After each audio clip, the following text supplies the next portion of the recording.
উপদেষ্টা পরিষদের চেয়ে আমলাতন্ত্রের একটি অংশ বেশি প্রভাবশালী বলে মন্তব্য করেছেন টিআইবির নির্বাহী পরিচালক ডক্টর ইফতেখারুজ্জামান।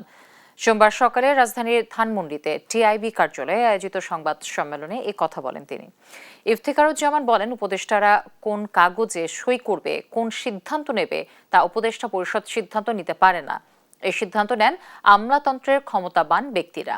টিআইবি পর্যবেক্ষণে জানিয়েছে, অন্তর্বর্তী সরকারের সময় যেসব অধ্যাদেশ হয়েছে তার একটি ব্যতিক্রম ছাড়া প্রায় সব ক্ষেত্রে প্রতিরোধক মহল, বিশেষ করে আমলাতন্ত্রের অপশক্তির কাছে সরকার নতি স্বীকার করেছে।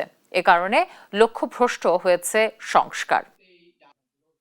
উপদেষ্টা পরিষদ বা মন্ত্রী পরিষদ নামে একটা কর্তৃপক্ষ আছে বাংলাদেশে, কিন্তু এই কর্তৃপক্ষের তুলনায় আসলে অপারেশনালি কর্তৃপক্ষ কোন কাগজটাতে সাইন করবে, কোন সিদ্ধান্তটা স্বাক্ষর দেবে, এটা কিন্তু ওই মন্ত্রী পরিষদ বা উপদেষ্টা পরিষদ আলটিমেটলি ডিসাইড করে না। আনফরচুনেটলি এটা আমার ধারণা হয়েছে।